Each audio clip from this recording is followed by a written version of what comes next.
Chère Marina Vladi, je suis très heureux de vous accueillir en cette journée à la mémoire des victimes des crimes racistes et antisémites de l'État français durant la Deuxième Guerre mondiale, journée d'hommage aussi aux Justes de France.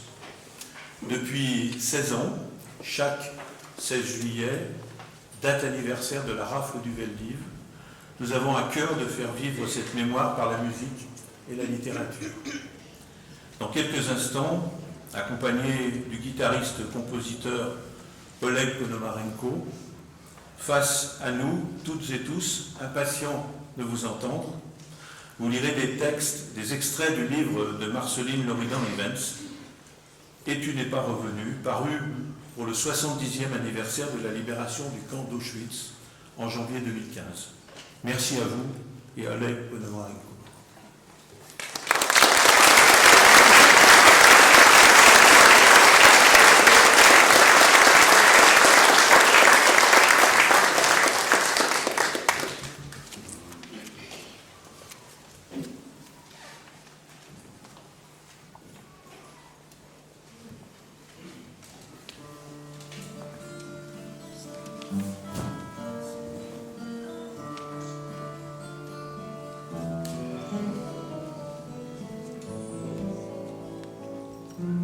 J'ai été quelqu'un de gai, tu sais, malgré ce qui nous est arrivé.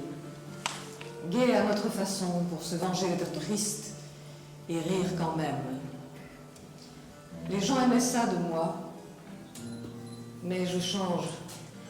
Ce n'est pas de l'amertume, je ne suis pas amère. C'est comme si je n'étais déjà plus là. C'est peut-être l'acceptation de la disparition ou un problème de désir. Je ralentis. Alors je pense à toi. Je revois ce mot que tu m'as fait passer là-bas. Un bout de papier pas net, déchiré sur un côté, plutôt rectangulaire. Je vois ton écriture penchée du côté droit et 4 ou 5 phrases que je ne me rappelle pas. Je suis sûre d'une ligne, la première, ma chère petite fille. Et de la dernière aussi, ta signature, Shloim. Entre les deux, je ne sais plus. Je cherche et je ne me rappelle pas. D'où te venait ce papier et ce crayon? Qu'avais-tu promis à l'homme qui avait porté ton message? Ça peut paraître sans importance aujourd'hui, mais cette feuille pliée en 4, ton écriture, le pas de l'homme de toi à moi, prouvait alors que nous existions encore. Pourquoi est-ce que je ne m'en souviens pas? Il m'en reste Shloim et ma chère petite fille. Déportés ensemble, toi à Auschwitz, moi à Birkenau. L'histoire désormais les relie d'un simple tiret, Auschwitz-Birkenau. Auschwitz était adossé à une petite ville. Birkenau était dans la campagne. Les hommes d'Auschwitz regardaient vers nous en se disant « C'est là qu'ont disparu nos femmes, nos sœurs, nos filles. Là que nous finirons dans les chambres à gaz. » Et moi, je regardais vers toi en me demandant « Est-ce le camp ou est-ce la ville? Est-il parti au gaz? Est-il encore vivant ?»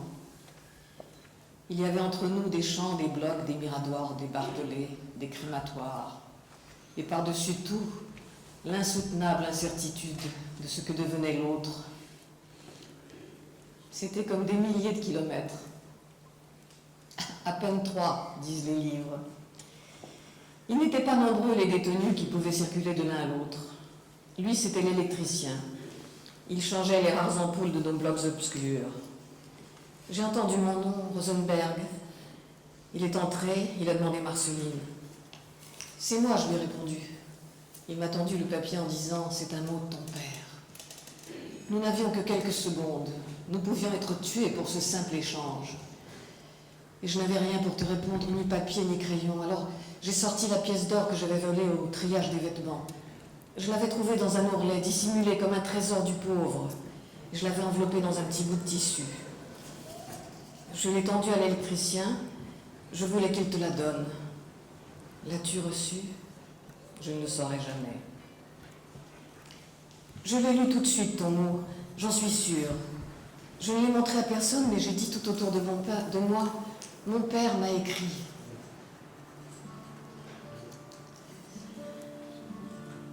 Nous allons à Pichipoy.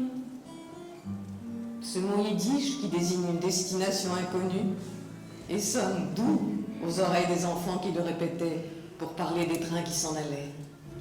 Ils vont à Pichipoy, disait-il, articulant pour se rassurer. Ce que les adultes leur avaient soufflé. Mais je n'étais plus une enfant, j'étais grande, comme on dit. À Drancy, tu savais bien que rien ne m'échappait de vos airs graves, à vous les hommes rassemblés dans la cour. Les trains s'en allaient vers le Grand Est. Je te disais, nous travaillerons là-bas et nous retrouvons le dimanche. Tu m'avais répondu, toi tu reviendras peut-être parce que tu es jeune. Moi, je ne reviendrai pas. Cette prophétie s'est inscrite en moi aussi violemment et aussi définitivement que le matricule 78 750 sur mon avant-bras gauche quelques semaines plus tard. Il y eut ce jour où nous nous sommes croisés. Nous avancions comme toujours en rang de 5. Nous revenions vers le camp, c'était un peu après 6 heures du soir. Nous nous sommes vus, sommes sortis de nos rangs et avons couru l'un vers l'autre. Je suis tombée dans tes bras, tombée de tout mon être. Ta prophétie était fausse, tu vivais. Ton rôle était de vivre, pas de mourir. J'étais tellement heureuse de te voir. Nous retrouvions nos sens. Cet instant nous coûterait cher, mais interrompait pour quelques précieuses secondes le scénario implacable écrit pour nous tous.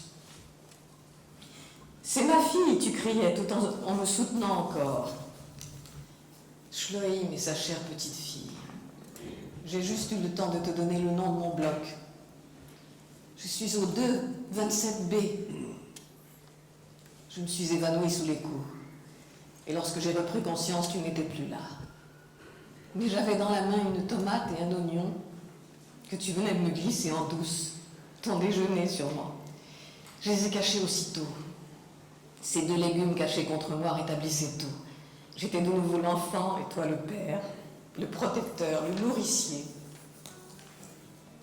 Tu étais donc là, si près de moi, maigre et flottant dans un costume rayé, mais encore magicien, homme à me faire écarquiller les yeux. Où t'étais-tu procuré l'oignon et la tomate qui avaient enchanté mon estomac et celui de mon ami René? Tu avais retenu le numéro de mon bloc, le premier de la rangée la plus proche du crématoire. Tu m'avais fait porter le message. Tu n'as pas signé papa, mais de ton prénom, et en yiddish, Shloim, qui était devenu Salomon en France. Tu étais de retour sur ta terre natale, qui n'avait pas attendu les nazis pour pourchasser les juifs.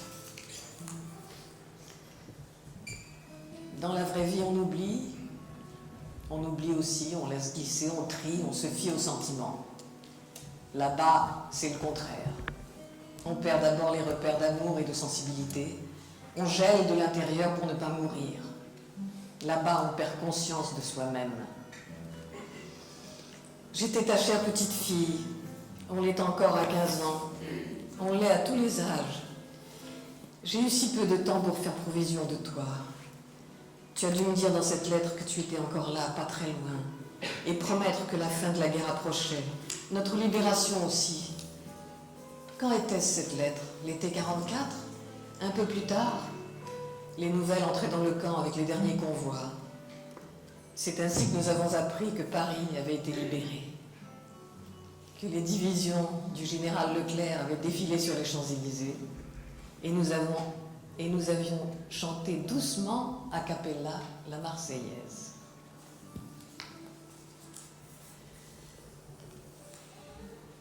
Nous allions au Canada.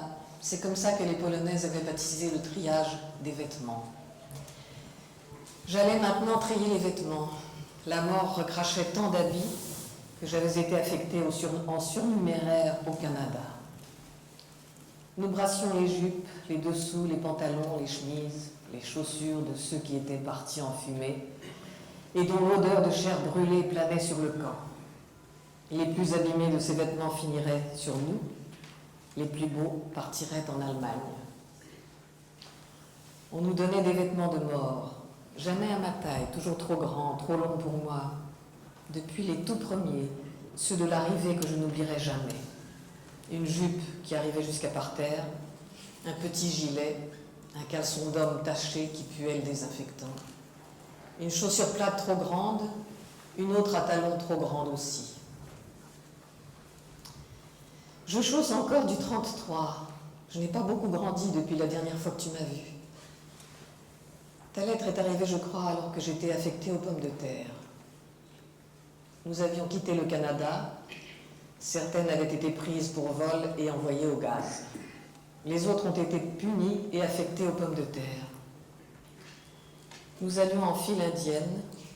Nous déchargions des wagons jusqu'à un entrepôt à l'aide de tragues. Des caisses de bois sommaires avec des poignées à l'avant et à l'arrière. Il y avait des nazis partout pour qu'on n'en vole pas une seule. Et il y eut ce jour la petite fille. Elle tenait l'avant du trague chargé de pommes de terre, moi l'arrière. Elle était à bout de force, elle tremblait, n'avançait plus. Le SS allemand derrière moi me frappait dans la nuque pour que j'aille plus vite. Je ne voulais pas. La petite devant moi n'arrivait plus à mettre un pied devant l'autre. J'ai dit que je ne pouvais prendre sa place, lui laisser l'arrière du trague. Il m'a frappé plus fort, traité de sale juive, frappé encore. Alors j'ai avancé, la brouette a heurté le dos de la petite. Chaque coup dans ma nuque m'obligeait à lui faire mal. Elle est tombée, ne s'est pas relevée. Et le nazi l'a achevé d'un coup de crosse. Je dis la petite, alors qu'elle n'était ni plus jeune ni plus petite que moi, mais si fragile, plus maigre que moi, une enfant dans mon souvenir. Je crois qu'elle était grecque. Et je l'ai tuée. Les corps gazés finissaient dans les tranchées que je creusais. Après les Hongrois, le ghetto de Lodz était arrivé. Je les ai vus emprunter la rampe vers les chambres à gaz. J'ai pensé qu'il y avait probablement parmi eux mes oncles, mes tantes, mes cousins, mes grands-parents que je ne connaissais pas. Tu étais de Lodz. Et je continuais. Je frappais le sol sans regarder autour de moi, sans souvenir, sans avenir. J'étais épuisée de ne plus boire, de ne pas manger. Je creusais des tranchées où brûleraient les corps des 50 lointains parents de Lodz. J'étais dans le présent, dans le prochain coup de pioche, ou le prochain cri de Mengele, ce démon du camp qui nous faisait déshabiller et décider du moment où nous irions au gaz. Ta lettre aussi arrivait trop tard. Elle me parlait probablement d'espoir et d'amour. Mais il n'y avait plus d'humanité en moi. J'avais tué la petite fille. Je creusais tout près des chambres à gaz. Chacun de mes gestes contredisait et enterrait tes mots. J'étais au service de la mort. Tes mots ont glissé, s'en sont allés, même si j'ai dû les lire plusieurs fois. Ils me parlaient d'un monde qui n'était plus le mien. J'avais perdu tout repère. Il fallait que la mémoire se brise. Sans cela, je n'aurais pas pu vivre. Maman n'est pas venue me chercher à Paris. Personne ne m'attendait. J'avais donné le numéro du château, le 58 à Bolène. Je m'en souviens encore et elle avait fini par répondre après plusieurs appels sans suite. Ils lui ont dit que j'étais revenue et ils me l'ont passé. J'ai tout de suite demandé si tu étais là. Elle n'a pas répondu. Elle a juste articulé « rentre ». J'ai compris à l'hésitation de sa voix que tu n'étais pas revenue. Alors je lui dis que je ne voulais pas rentrer. Je ne me souviens pas de sa réaction, ça n'avait pas d'importance. C'est toi que je voulais revoir. Et je serais bien restée là au Lutetia, dans cet ancien hôtel luxueux du boulevard Raspail, dont les Allemands avaient fait le quartier général de l'Abwehr, et que la Libération avait changé en centre d'accueil des déportés. C'était un sas. Nous dormions dans des chambres de 2 ou 3, toutes par terre, incapables de supporter l'accueil d'un matelas. Et nous ne pensions qu'à manger. Nous étions démembrés, contradictoires, nous étions des miracles. J'étais devenue dure comme ces anciens déportés qui nous virent arriver à Birkenau sans un mot de réconfort. Survivre, voir insupportable les larmes des autres, on pourrait s'y noyer. Mais l'hôtel ne pouvait pas me garder. On m'a mise dans un train en direction du sud avec ma carte de rapatrié. Je n'avais pas envie, si tu savais. Il n'y avait de retrouvailles possibles qu'avec toi. J'étais ailleurs, agrippée à toi, c'est-à-dire au néant. 18 heures plus tard, le train entrait en gare de Bologne. Maman ne m'attendait pas sur le quai. L'oncle Charles était là. Il me raconterait plus tard son chemin, comment d'Auschwitz, il l'avait envoyé à Varsovie déblayer le reste du ghetto dont la révolte venait d'être écrasée. Comment il s'était enfui, caché dans une charrette. Sur le quai, il m'a juste dit en me montrant discrètement son matricule « J'étais à Auschwitz. Ne leur raconte pas. Ils ne comprennent rien. » La guerre était là alors. Nous vivions séparés, cachés. Pétain avait les pleins pouvoirs. Il me faisait chanter à l'école des chansons que je connais encore par cœur. Et tu venais d'acheter un château. Pensais-tu qu'en devenant châtelain, nous n'étions plus juifs à leurs yeux? Tu savais pourtant, tu dévorais les journaux. Mais tu voulais croire en ce pays où tu t'étais posé. Tu avais pris le chemin de l'Amérique, mais tu t'étais arrêté là, en France, peut-être à cause de Zola et de son J'accuse, de Balzac, que tu avais lu en yiddish. Tu t'es sûrement dit qu'ici, il ne pouvait rien nous arriver. Ce château n'était pas pour toi, pas pour nous. Et nous y avons passé une nuit de trop. Ce soir-là, nous avions prévenu bien des gens de ne pas rentrer chez eux. Et va savoir pourquoi, nous avons repoussé notre fuite au lendemain matin. Une nuit encore. Tu étais sonné par le violent coup de crosse que tu avais reçu sur le crâne. Tu préparais maladroitement les valises, tandis qu'un Allemand disait « Prenez des pulls, il fait froid là où vous allez. » Il confisquait la maison sous nos yeux, y compris ceux de maman et d'Henriette cachés plus loin dans les broussailles. Nous n'étions plus chez nous, nous ne l'avions jamais été, ou à peine 2 ans. Nous sommes arrivés presque en silence avec oncle Charles. Maman était dans la cour. Elle m'a prise dans ses bras.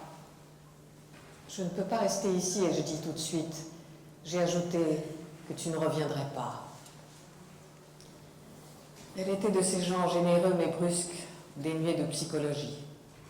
Elle avait toujours eu des attentions pour ses fils qu'elle n'avait pas pour ses filles, qui n'étaient qu'un prolongement d'elle-même. Elle t'avait laissé être pour nous et la tendresse et l'autorité. Je ne lui en ai pas voulu de son absence au Lutetia, comme sur le quai de la gare. Elle n'a pas compris ou pas voulu comprendre d'où je revenais.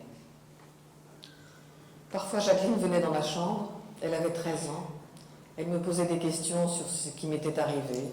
Elle était la seule. Je lui parlais, mais je ne sais plus ce que je lui disais, si je la protégeais. J'avais commencé à écrire aussi, mais j'ai toujours tout déchiré. Personne ne voulait de mes souvenirs. Je ne fuyais pas les fantômes, au contraire, je courais après eux, après toi. Avec qui d'autre partager?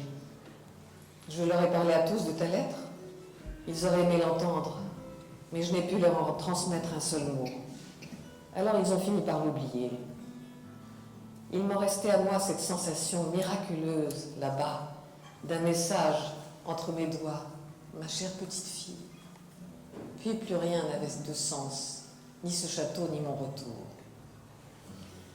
J'étais trop jeune alors pour deviner ce que ce château racontait de toi. C'est bien plus tard que j'ai compris. Tu avais trouvé là un domaine à la mesure de l'homme que tu rêvais de devenir. Il faut vieillir pour accéder aux pensées de ses parents. Tu avais eu le coup de foudre pour ce château avec sa tour. Il serait le symbole de ta liberté, de ta réussite. C'était ton rêve, pas le mien. Qu'est-ce que tu souhaites le plus au monde, Marceline? Personne ne m'a plus jamais posé la question ensuite. Très vite, maman m'a demandé à voix basse si j'avais été violée. Étais-je encore pure? bonne à marier. C'était ça, sa question. Cette fois, je lui en ai voulu. Elle n'avait rien compris. Nous n'étions plus des femmes, des hommes. Là-bas, nous étions la sale race juive, des shtuks, des bêtes puantes. Ils ne nous mettaient nus que pour déterminer le moment de notre mise à mort. Mais cette folie des Juifs après-guerre de reconstruire à tout prix, c'était intense, violent, si tu savais. Ils voulaient que la vie reprenne son cours, ses cycles. Ils allaient si vite. Ils voulaient des noces, même avec des absents sur la photo. Des noces, des couples, des chants et bientôt des enfants, pour combler le vide. J'avais 17 ans. J'avais 17 ans. J'étais une fille, bientôt il me marierait. Si tu avais été là, tu aurais demandé à maman de se taire. Tu lui aurais dit aussi de me laisser dormir par terre. Elle ne voulait pas comprendre que je ne supporte plus le confort d'un lit. Il faut oublier, disait-elle. Peut-être que toi aussi tu aurais eu du mal à t'allonger auprès d'elle. Tu aurais cherché le sommeil sur le plancher comme moi.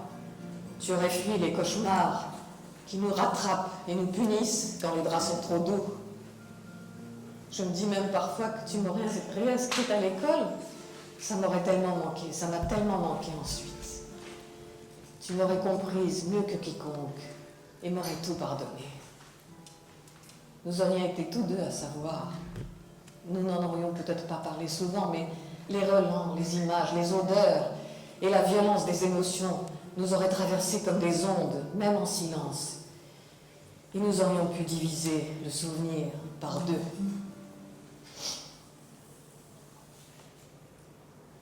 Le document officiel est arrivé au château le 12 février 1948.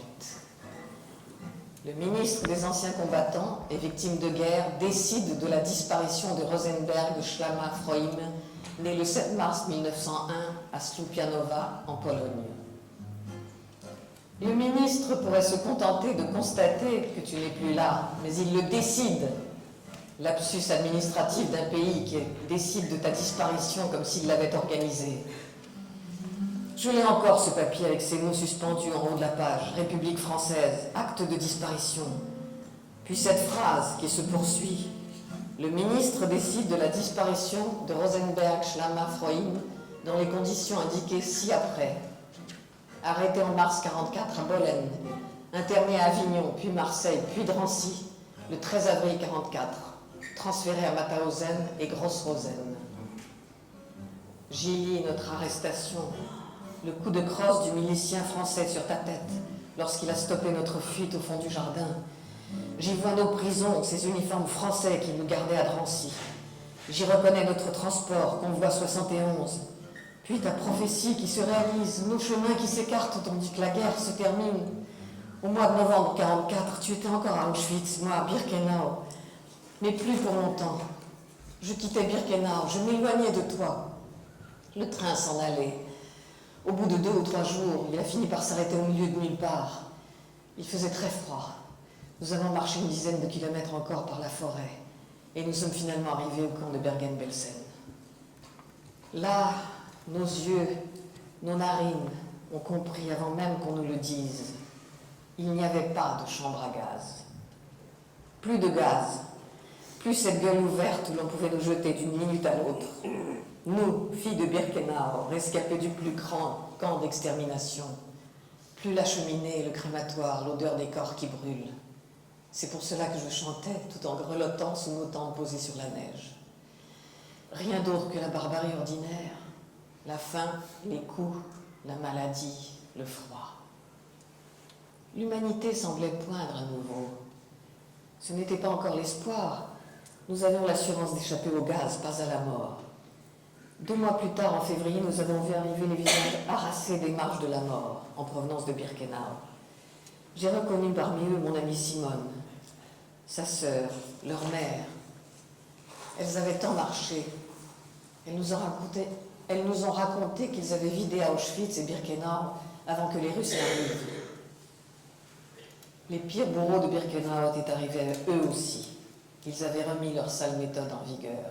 Ils nous comptaient et nous recomptaient. Leur obsession du chiffre, encore. Tuer du juif. Je t'imagine, silhouette d'une colonne d'hommes, décharnée, chancelant, poussé à bout par des SS. Auschwitz, Mauthausen, puis Gross-Rosen, dit l'acte de ta disparition. Quel chemin tu as parcouru? Des centaines de kilomètres vers le sud, puis brutalement, demi-tour dans le Reich, encerclé. Remonter au nord, plus au nord encore qu'Auschwitz. Ça veut dire que tu as tenu, qu'il te restait des forces en quittant Auschwitz, que tu aurais pu survivre. Mon chemin est comme un décrescendo de l'horreur. Birkenau, Berken-Belsen, Ragun. Camp d'extermination, camp de concentration, usine. Il suit la promesse que tu m'avais faite. Tu es jeune, Marceline, tu t'en sortiras. Mais où es-tu? Nous sommes en février 1945. C'est à ce moment-là, d'après les livres d'histoire, que l'armée soviétique libère le camp de Gross-Rosen. Et c'est là, d'après l'acte de disparition, qu'on trouve la dernière trace de toi. Maman disait de tenir de quelqu'un qui t'avait vu à Auschwitz, que tu avais quitté le camp avec les marches de la mort, au mois de janvier 1945, qu'on t'avait vu à Dachau. Au camp, on ne choisissait rien, pas même sa façon de mourir. L'administration a peut-être délivré des certificats en vrac inscrivant en face des noms, des lieux et des dates probables, pas forcément vérifiés. Je ne crois à rien de l'histoire officiellement écrite par la France. Je voulais que tu ne sois pas mort en ce mois de février. Moi, je ne porte plus les habits des morts. À Ragun, on m'a tendu une robe rayée, comme celle dont je rêvais tant à Birkenau. Il y a toujours la croix rouge dans mon dos, l'étoile jaune sur ma poitrine. Ai-je repris espoir? En tout cas, j'ose me cacher lorsqu'il faut repartir encore, prendre un train à Leipzig pour je ne sais quelle destination. Les Américains ne sont plus qu'à 18 kilomètres, nous le savons. René et moi nous cachons dans un cercueil du camp de détention. Un cercueil, alors que nous envisageons pour la première fois depuis longtemps de survivre. Mais ils comptent encore à la gare de Leipzig. Il en manque 2, ils reviennent, nous cherchent, nous trouvent, nous jettent dans un camion. Il y a le feu partout, les bombardements alliés sont incessants, l'Allemagne est en cendres.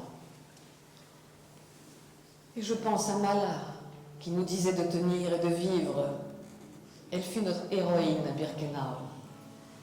Un jour, elle s'est échappée avec son amant, un Polonais résistant, déporté. Tous deux déguisés en SS dans une voiture. Mala a été rattrapée 3 semaines plus tard à la frontière tchèque, dénoncée par des paysans polonais. Son amant s'est rendu. Il ne voulait pas qu'elle pense qu'il a parlé. Il a tout de suite été pendu. Elle a été mise des semaines au bunker, et puis un jour, ils ont ordonné que les Ariennes soient bouclées dans leur baraquement, et les Juives rassemblées sur la place du Lagerbe. La potence était dressée. Elle est arrivée debout dans une charrette, tirée par des déportés. Elle était vêtue de noir, les mains ficelées dans le dos. La mise en scène était totale. Le commandant SS Kramer hurlait. Et tandis qu'il hurlait, je voyais quelque chose couler le long d'elle, son sang. Quelqu'un lui avait fourni une lame. Elle avait coupé ses cordes, puis ses veines. Elle choisissait sa façon de mourir. Soudain, l'un des officiers SS l'a attrapée par le bras, mais elle était détachée, alors elle l'a giflée. Elle s'est mise à parler en français. « Assassin, vous aurez à payer bientôt. » Puis à nous toutes. « N'ayez pas peur, l'issue est proche. Je sais que j'ai été libre. Ne renoncez pas, n'oubliez jamais. » Je sors vivante d'un fourgon plein de cadavres. « Tu reviendras, Marceline, parce que tu es jeune, disais-tu. Et toi, respires-tu encore en ce mois d'avril 1945 ? Moi, j'ai la gale et le ventre qui saignent. Enfin, les Russes libèrent le ghetto. Je marche vers Prague avec d'autres. C'est à 60 km. Nous marchons sans savoir où nous allons, sans savoir depuis combien de jours nous marchons. Nous savons que les nazis ont perdu. Mais c'est trop tard, beaucoup trop tard pour se réjouir. Les souffrances ont été trop grandes. Il ne nous reste que le sentiment de l'horreur et la perte. Où es-tu ? Je ne pense qu'à toi. Nous avons fini par atterrir au camp de rapatriement de Pilsen. Un employé dit « Nous ne rapatrions pas les Juifs, juste les prisonniers de guerre. » Des prisonniers nous ont défendus, ils ont refusé de partir sans nous. La première fois qu'on m'a demandé notre adresse, j'étais arrivée en sabre. On m'a tendu une jupe, une culotte et une carte de déporté. C'est la première fois que j'ai donné le numéro du château 58 à Bolène. Tu n'étais pas français. Tu avais fait bien des démarches avant-guerre pour décrocher cette nationalité dont tu rêvais. En vain. Tu l'aimais, ce pays. Je ne suis pas sûre que c'était réciproque. Je me souviens de ta voix, de ton accent, des mots que tu écorchais. Tu parlais bien et mal le français. Tu étais juif étranger. C'était ton seul titre à l'état civil. Il a donc fallu attendre 5 années supplémentaires pour que tu sois officiellement déclaré mort. Maman est devenue française puisque veuve d'un héros. Moi, j'avais rang de soldat. Il y a ton nom sur le monument aux morts de Bolène. Il y a été inscrit bien longtemps après. C'est le maire qui l'a proposé, mais il ne voulait faire aucune distinction. Que tu sois parmi les morts pour la France. Je lui ai dit que je tenais à ce qu'il soit écrit que tu avais été déporté à Auschwitz. Il m'a répondu que ça n'était pas nécessaire. Dans ce cas, je lui ai dit que je préférais que tu n'y sois pas. Il a cédé, finalement. C'était il y a moins de 20 ans, juste avant de basculer vers le 21e siècle. Il ne voulait toujours pas de traces d'Auschwitz sur le monument du village. Tu n'es pourtant pas mort pour la France. La France t'a envoyé vers la mort. Tu t'étais trompé sur elle. Pour le reste, tu avais vu juste. Je suis revenue. Mon retour est synonyme de ton absence. Ne jamais renoncer à la volonté de vivre. Ne jamais ressembler à celle qui se laissait aller. Elle commençait par ne plus garder d'eau au fond de leur gamelle pour se laver un peu. Elle ne mangeait plus, se retirait. Bientôt, plus décharnée que nous encore, elle n'était plus apte au travail et partait pour la chambre à gaz. J'ai tenu, moi. J'ai surmonté les maladies et combattu la tentation de me laisser couler. J'aurais aimé te donner de bonnes nouvelles, te dire qu'après avoir basculé dans l'horreur, attendu vainement ton retour, nous sommes rétablis. Mais je ne peux pas. Sache que notre famille n'y a pas survécu. Elle s'est disloquée. Tu avais fait des rêves trop grands pour nous tous. Nous n'avons pas été à la hauteur. Tu aurais dû revenir. J'ai toujours pensé qu'il eût mieux valu pour la famille que ce soit toi plutôt que moi. Ils avaient besoin d'un mari, d'un père, plus que d'une sœur. C'est étrange, je sais, de raisonner ainsi. Si nous avions eu une tombe, un endroit où te pleurer, les choses auraient peut-être été plus simples. Si tu étais rentré, diminué, malade, pour mourir comme tant d'autres, car rentrer ne voulait pas dire survivre, nous t'aurions vu partir, nous aurions serré tes mains jusqu'à ce qu'elles soient toutes sans force. Nous t'aurions veillé nuit et jour, nous aurions écouté tes dernières pensées, tes murmures, tes adieux. Ils auraient chassé à tout jamais la lettre qui me manque aujourd'hui. Mais ce n'est pas la mort qui t'a emporté, c'est un grand trou noir dont j'ai vu le fond et la fumée. Je suis la survivante. Je sais où tu es mort et pourquoi. J'ai surtout des bouts de toi qui n'appartiennent qu'à moi. Tes derniers pas, tes derniers mots. Même si je les ai oubliés, tes derniers gestes, tes derniers baisers. Nous avons couru tous les deux au fond du jardin ce soir-là et le milicien nous accueillit derrière la porte. Nous avons été transférés ensemble à la prison Sainte-Anne à Avignon. Là-bas, tu m'embrassais. Tu disais on va essayer de s'évader. Tu écrivais des lettres à maman. L'une d'elles est sortie grâce aux soldats autrichiens de la Wehrmacht. Il avait pleuré en le voyant arriver.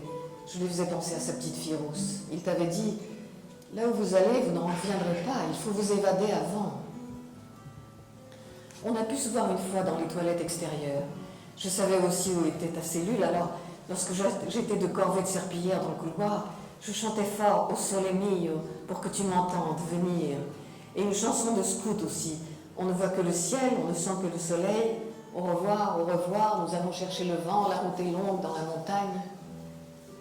Pourquoi je me rappelle encore les paroles de cette fichue propagande, et plus du tout tous tes derniers mots. Je ne t'ai jamais confié, je crois, ce que j'ai gravé alors au mur de ma cellule à Sainte-Anne. C'est presque un bonheur de savoir à quel point on peut être malheureux. Je l'ai redite cette phrase après la guerre, malgré la suite, la peur du gaz, les crématoires, les cicatrices indélébiles sur mon corps et dans ma tête. Je l'ai redite plus encore, clairement. Je t'aimais tellement que j'étais heureuse d'être déportée avec toi. Et je peux la dire encore, car avec le temps, l'ombre des camps sur ma vie se confond avec ton absence, et c'est d'avoir vécu sans toi qui me pèse. Ton portrait est dans ma chambre maintenant. Je n'aime pas mon corps. Jamais je ne m'étais montrée nue avant ça, surtout dans ma nouvelle peau de jeune fille qui venait de m'imposer des seins et tout le reste. La pudeur était de rigueur dans les familles. Alors se déshabiller pour moi a longtemps été associé à la mort, à la haine, au regard de Mengele, ce démon du camp chargé de la sélection, qui nous faisait tourner nus sur nous-mêmes et décidait qui vivrait ou pas. Je n'ai jamais eu d'enfant, je n'en ai jamais voulu. Tu me l'aurais sans doute reproché. Le corps des femmes, le mien, celui de ma mère, celui de toutes les autres dont le ventre gonfle puis se vide, a été pour moi définitivement défiguré par les camps. J'ai en horreur la chair et son élasticité. Je détestais notre promiscuité, nous étions les miroirs les unes des autres. Les corps autour de nous étaient prémonitoires et nous nous reprochions ce que nous étions en train de devenir. La maternité n'avait plus de sens. Les bébés étaient les premiers envoyés au gaz. Il m'a fallu bien des rencontres pour m'accommoder à l'existence, à moi-même, et du temps pour aimer. Je me suis coulée dans d'autres époques, dans d'autres vies, dans des histoires d'amour qu'on ne raconte pas, dans des combats et des révolutions censées dissoudre le passé. J'ai senti palpiter en moi l'envie de vivre. J'ai tenté d'éloigner Birkenau, je n'en parlais plus jamais. Je cachais mon numéro. J'avais soif de légèreté, de connaissance. 2 mots qui résumaient Saint-Germain-des-Prés. Je me demande encore où j'ai bien pu perdre ta lettre. Si je varie selon les jours, l'ai-je caché dans un banc de l'étuve quand il a fallu changer de vêtements? L'ai-je perdu à Bergen-Belsen, à Theresienstadt? Si je cherche encore dans les tréfonds de ma mémoire ces lignes manquantes, tout en étant sûre que je ne les retrouverai jamais, c'est qu'elles ont fini par dessiner un recoin de ma tête où je me glisse parfois avec ce que je n'arrive pas à partager. Une page blanche où je peux te parler encore. Je sais tout l'amour qu'elle contenait. Je l'ai cherché toute ma vie ensuite. Je ne porte plus ton nom et ça me manque. Mais je rajoute souvent Né Rosenberg. Ça veut dire rose de montagne ou montagne de rose. C'est très joli. Je porte le nom des hommes que j'ai épousés. Le second, c'était Joris Ivens, et je dois te parler de lui. Joris avait 30 ans de plus que moi. C'était un voyageur venu de Hollande, un poète, un artiste, un homme charpenté aux cheveux longs et blancs. On l'appelait le Hollandais volant. Il avait vécu la naissance du cinéma, il en était l'un des pionniers, l'un des plus grands du documentaire, connu dans le monde entier. Il avait parcouru la planète caméra à l'épaule, raconté la guerre d'Espagne, les luttes des travailleurs et la libération des peuples. C'était un homme habité, hanté par la misère humaine et constamment déchiré. Je l'ai rencontré en 1962. Il m'avait vu dans un film intitulé Chronique d'un été. Joris, qui connaissait le réalisateur, lui avait confié « Cette fille, si je la rencontre, je pourrais tomber amoureux d'elle. » Ce qui s'est passé, nous ne nous sommes plus jamais quittés. Mais je te parle d'un temps que tu n'as pas connu. J'étais probablement une femme sous influence. Joris me dévorait. Mais j'avais besoin de cette dépendance, de la force et des certitudes d'un homme comme lui. Il était l'école que je n'avais pas terminée, l'amour qui me sauverait. Il était l'ailleurs, l'antidote à ton absence. J'ai vécu puisque tu voulais que je vive, mais vécu comme je l'ai appris là-bas, en prenant les jours les uns après les autres. Il y en eut de beau tout de même. T'écrire m'a fait du bien. Marceline Leridan Ivens.